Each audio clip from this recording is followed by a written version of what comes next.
ترلان برام یکم دارو بیار. پول پیش من نیست. حتما یه جایی هست. گوشه و کنار خونه رو خوب نگاه کن. دیگه هیچ این گوشه کنار نیست. طلاها رو هم ازم گرفتی و بردی. تو داری دروغ میگی. تو این خونه واقعا دیگه هیچی نمونده.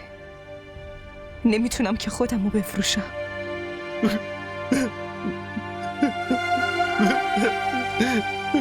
بفروش، بفروش، من خیلی درد دارم، بفروش.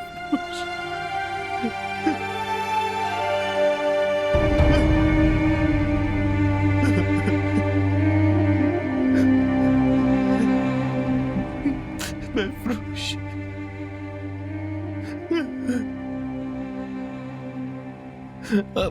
نمیخوام با درد بمیرم.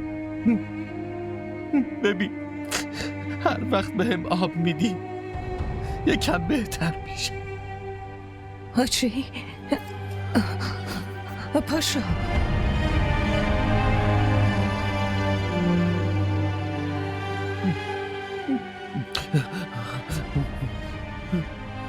ترلان، من خیلی درد دارم. ترلان، یه کاری بکن، خیلی درد دارم.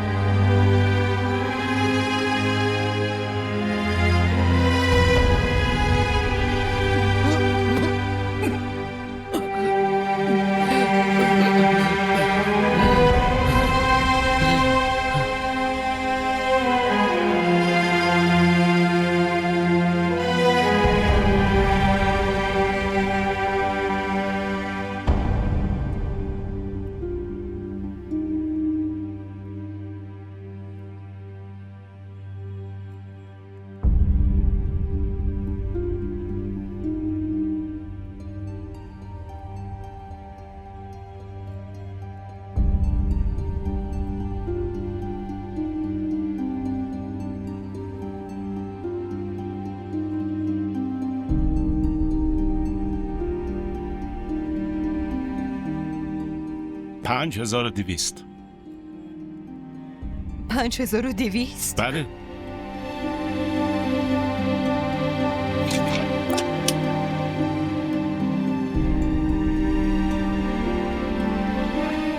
برادر، من فقط همینو دارم. این که خیلی کمه خانم، قیمت یه دونه قرص هم نیست. متاسفم نمیشه.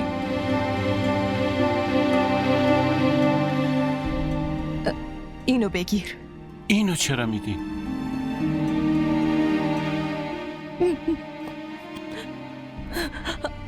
باشه گریه نکنی. بیا این پیشت باشه. هر وقت داشتی برام بیا. فقط خوب یادت باشه داروهاشو به موقع بده. همش سر وقت. نگران نباش. مطمئناً خدا شفاش میده. خدا به همراه دخترم.